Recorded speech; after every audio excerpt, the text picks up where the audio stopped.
out there in the internet lands. We are live once again. This is just a special case. Well, first of all, my name is Jaimelyn Gray. I am the host of You've Got a Thing, an interview thing about Milwaukee theater things. And we've got a great interview today. The reason that we were doing it live at 6 p.m. is that's when my guest was available to do the said interview. And I move mountains for certain people. And this is one of those peoples that I will move the mountains for. So we've got Mr. Patrick Schmitz here in just a few minutes. But first, I'm going to go through the stuff that's going around the community right now because we are running out of time on a couple of things here. And so you got to get your butts in there or you're going to be sad and that you have not seen them at all. So let's take a look at what we've got. This is closing this weekend. I just got an email that said we've got 5 shows left on this or something like that. And the word of mouth out of this this show is that it's gonna kick you right in the gut, and it's awesome. The most awesomest kind of kicking in the guts. So Top Dog Underdog is closing this Sunday over at Milwaukee Chamber Theater. It's a sibling rivalry kind of show. Really two great, phenomenal actors. Anthony Fleming the third is, I believe, out of Chicago, and then DeMonte Henning, who is one of the most amazing Milwaukee-based artists you could ever hope to have in your show. And they go at it for about 2 hours. It's a sibling rivalry set on fire is basically what it is. And so you want to go to Milwaukee Chamber Theatre.org to get your tickets for that, because that's going to be out of here on Sunday. So that's the first thing that we've got. Next, we have over at Next Act. Sometimes my brain, you guys, you know this about me, my brain just goes stutter. We've got Circle Mirror Transformation. Mirror, not mirror. Not mirror. It's not a mirror. It's a mirror. Circle Mirror Transformation. This has got one more week on it, so I advise you to go to Top Dog Underdog and then go and see Circle Mirror Transformation next week. That's what I'm doing. Just follow me, friends. I will show you all the ways of how to see multiple shows over your lifetime, or a couple weeks. Whichever. And so Circle Mirror Transformation, also a show that's getting great buzz out of it, that it's just a really awesome ensemble that they are just clicking like you wouldn't believe. It's based in New England, and it takes place at a community center drama class. And so you sort of get to see the back end of how we nerds make things happen. Is how we make the art happen is a good way to put that. And it's really just a really great show. Annie Baker is a really, really smart playwright. We had Tammy Workington on a couple weeks back to talk about the show. So if you want to watch that, you can go and watch that on our channels and check that out when you have a minute. You're going to go to nextact.org to check that guy out. Then next we have, this is coming up next week. This is the Brink New Play Festival over at Renaissance Theater Works. It's 2 plays, Naked Tuesdays and The Great White Throne. Naked Tuesdays is by Maria Pretzel. The Great White Throne is by Cara Johnston. And it's going to be Maria's play on Saturday night, and then Cara's play on Sunday night. That's how that works. And so you can go to rtwmke.org to check out more about that. But I'm hoping that we can get somebody from Renaissance on here next week to come and talk about that festival, because that's a yearly event promoting Midwest playwrights, and it's a great little, not little, stop, don't be pejorative, Jaimelyn, don't do it. It's a great festival to promote women playwrights, and get more plays into the system from women. And so again, rtwmke.org for that little piece of, stop saying little, what is wrong with you, for that piece of art. Then next we have Interchange Theater has all of their stuff all the time, every weekend, all of it. Check out that schedule. That is a mad schedule of lots of improv things that you can do. Normally on Thursday nights, they also have their open mic. But if you'll notice on that little thing there on the sign, it does not have the 8th on it. So I'm assuming that tonight they do not have their open mic. So don't go there. Don't do that, because they have you're going to go there and you're going to watch Mary Mack and Tim Harmston stand up instead. That's what you're going to do. So yes, go there, but not to do the open mic. Great. And so you can go and check out more information from those guys at interchangetheater.com from the Interchange peoples. Go and do that. Cool. And wait, I think we have one more thing. Oh yes, May is Mental Health Awareness Month. So let's really put a focus on this month about our well-beings and be kind to ourselves. The world is not the easiest place at this moment in time. There is some excitement if you are a Catholic today that we do have a new pope. There's something to give your brain some excitement if that's something that you are brings you joy in your life, because we should all be seeking out things in our lives that bring us joy. So again, May is Mental Health Awareness Month. I forgot the website for that one, but I will put that in the comments when I have a moment. But because I need to bring in right now something that brings me joy, or a person that brings me joy in my life, and that is a Mr. Patrick Schmitz from the Schmitz and Giggles. Hello. It is great to have you back on this show, my friend, because you have some great improv art of your owns coming up tomorrow. Tomorrow? Isn't tomorrow Friday? It's going to be next Friday. Oh, it is next Friday. Man, look at me and my calendars. I think it's the show because I did send out an invite to the show, my shitty week. I don't know if I'm allowed to swear, but that's a show that's tomorrow that I'm in. That'll be at Comedy Sports. But this is right. That's the following Friday. Yeah, this is. So tomorrow they need to come and see you in that show. Correct. But the show that we are talking about is the War of the Worlds show. Yeah. Because you are also somebody who just cranks out the improv art like nobody's business. I try to. Yeah. Balance out my life with reality, but then playing make-believe as well. So as much as I can. Circling it back around to the mental health aspect of things. Yep. Oh, absolutely. Oh my God. And being a high school teacher on top of that. So yes, balance is very important. Mental health, very important. So yeah. Because the teacher thing is a stressful thing. Yeah. Yeah, the kids are ready to call it a year. And oh, yes. Yeah. We're only on May 8th, and they're already up your butt about getting out. Yep. Oh, of course. The teachers are too, though. It's in the air.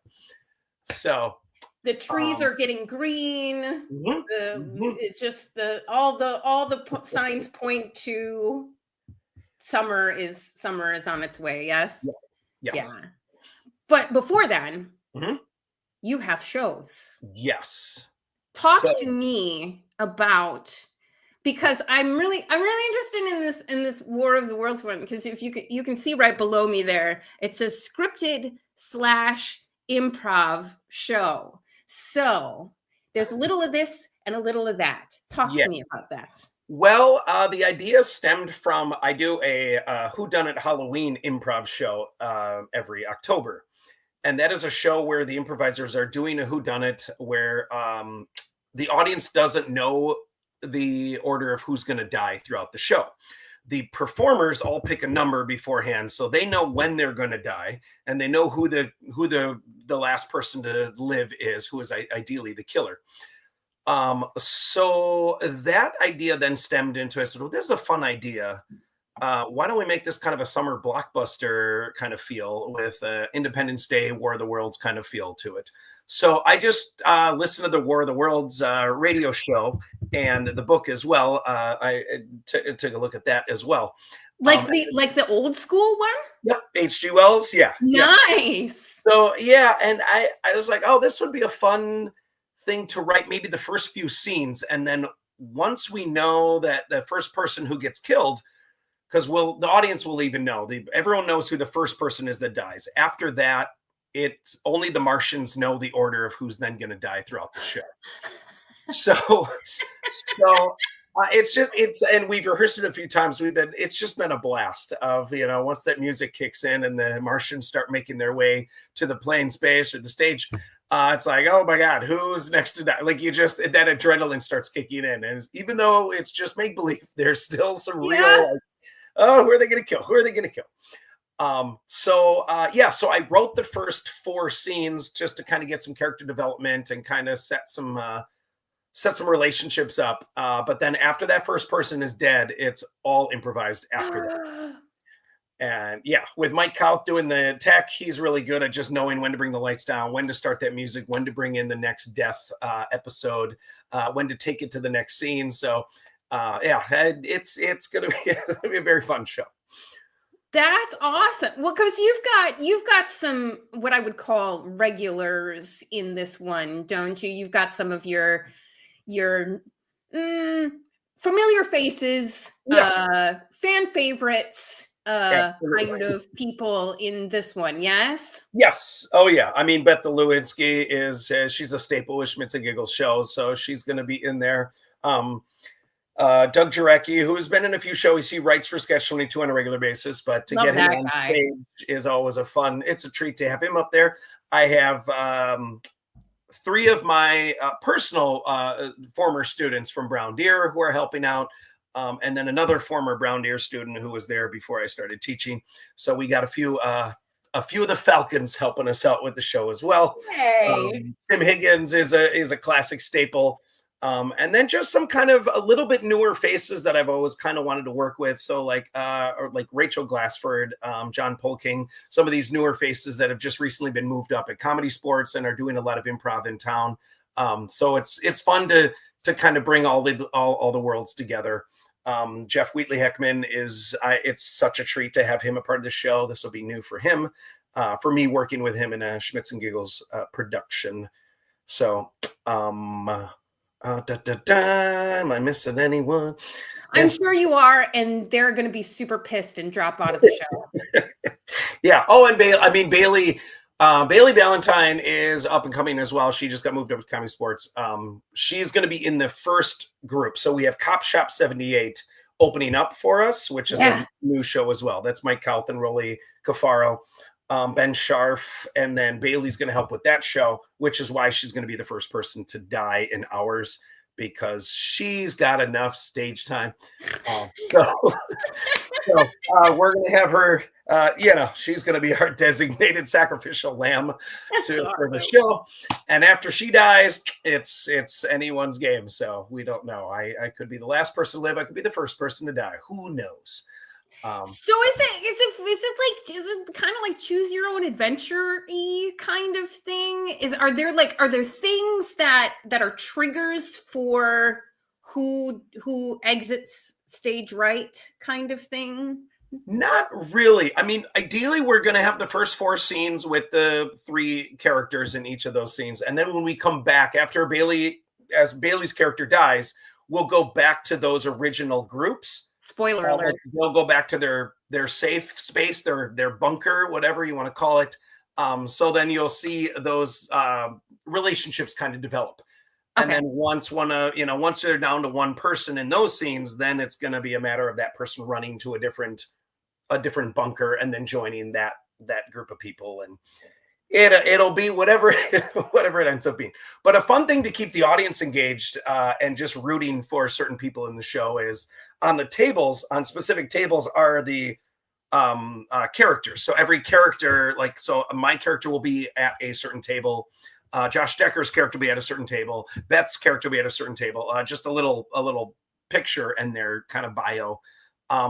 And then if you're sitting at the table of the person who survives, you get a free drink at the end of the night. So, oh, yay. Yeah, it's something I started with the Halloween show. It's just a fun way to keep the audience kind of cheering on, or a big reaction when that person dies. You get that big just, oh man. I don't get free shit because everybody loves free shit. That is just life, man. Yeah. That is just life.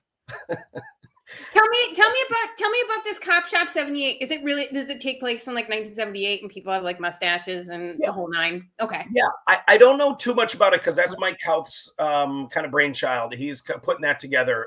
So he is opening, and I always trust him because he's very funny, very talented. And he brings very funny people together.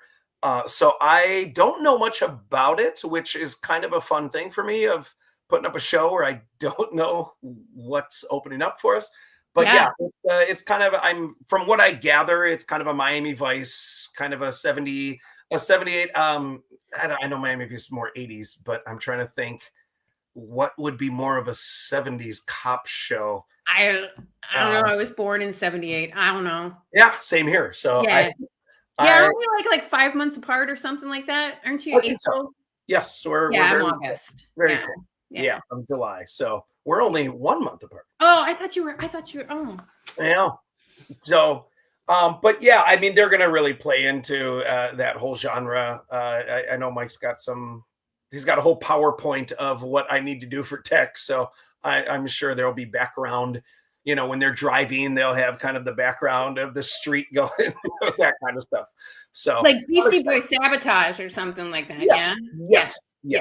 Yeah. Okay. Playing into that. I'm trying to think of what would be the poster, because like I said, Miami Vice is 80s. I don't know what would be. Was Tom Selleck? Was that a 70s or was that also 80s? Oh, Magnum. That was 80s as well. I don't know. Anyhow, I'm not TV sure. was great in the 80s, kids. I'm just saying, TV was great in the 80s. You should have been there. Yeah. It's hard going back to some of those shows, though, because you're like, oh, I love this show. And then you start watching, you're like, oh, this did not age well. Oh, this was not going to fly now. Yeah. Right. Yes. What I'm trying to think of, like, the most recent thing that I saw that I was just like, oh, no, we cannot do. Oh, I watch the Christmas one. Oh crap! Now, and I can see it in my head. And Love Actually. I watch Love Actually randomly, like something. Okay. It's just one of those. But there's a lot of shit in there that's like not okay. Not okay. Yeah. There is a lot of body shaming in that movie, like more than is necessary at all. Yeah. So yes, for that 80s, 90s, 2000s, all the way up until about 2015, maybe. We're gonna get a lot of stuff that doesn't age very well. Yeah. So what are you in tomorrow then? What's the doodad tomorrow? So Mike Houth puts together a show called My Shitty Week. Oh yes. It's a really fun concept. He just gets personal stories from the audience about what happened during their week that was shitty, that's still light enough to play out, because they understand that whatever they say, we are then going to play out. And he gets like a few stories, and then we kind of bring all of those worlds together, which is it's just a fun, it's a fun group of people, and it's a fun concept, I think, to get that true story element.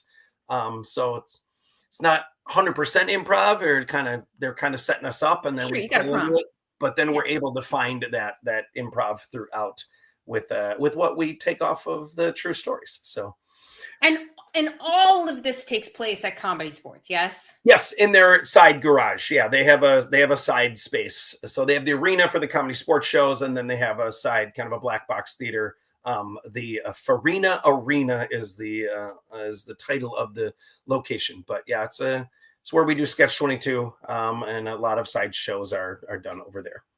So for more information about War of the Worlds and Cop Shop 78, you can go to schmitzandgiggles.org. Yep. Yeah. For tomorrow's show, do you just show up at the door and pay cash, or what's the best way to? Yeah, cash or card is always, we usually do that. As far as getting tickets ahead of time, I don't do that unless it's a bigger event like Sketch 22 and our shows at Next Act. When we rent out for this summer, we'll do a rental there. But yeah, these shows in the garage that are kind of sporadic like this, it's just kind of pay at the door. Oh, right on. But you can get any information that you could possibly need at schmitzandgiggles.org. Yes, but yeah, bring your cash or card to the Comedy Sports there on the first street.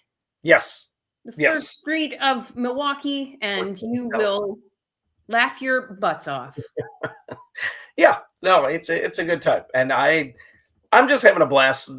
Mike Houth does the same thing, like just putting shows together with just really fun and funny people, and I think that's so important. As you get older, you kind of get more and more picky with who you want to perform with, and the fact that these opportunities are being not only given on my end, but then I can also offer them on my end as well. It's fun. There's a lot of just nice, very talented people out there that are a lot of fun to work with. So absolutely, there absolutely are. I concur. Yeah. Well, thank you very much, sir, for carving out the space in your busy high school teaching schedule to come and hang out here in the box. Absolutely. Thank you. Like always. And so, yeah, get your butts out there next week to go and see the War of the Worlds and Cop Shop 78. And then go and see Mr. Schmitz tomorrow at Comedy Sports and laugh your butt off. That's what we need right now. We need that so much. Agreed. Doing season planning for the constructivists, and it's a challenge finding things that, because we like to poke the bear, we like to kick the hornet's nest, and the way that things are in the world right now, it's like, what is the right through line to really skirt that, because you want to feel like you're saying with theater things, you're saying something important, maybe less so with improv, but with like the theater things, say something important. And it's just a challenge because I myself like to laugh. Yeah. You might not know that about me, but I do. No, I figured you like the comedy. Yeah. So I'm with you, good sir. I hope to get there. It's hard because we're in camping season. Oh, yeah. It's hard. We're in camping season, but I hope to catch you guys because you are a funny lot. Yeah. Thank you. Yeah, you're a funny lot. So, all right. Get to the funniest people, and thank you again, good sir. And we shall see you the next time you got something coming up. All right. Thank you very much, my friend. Have a good night. And for the rest of you out there, this is the end of the live show. So we will see you next week on You've Got a Thing. You've Got a Thing.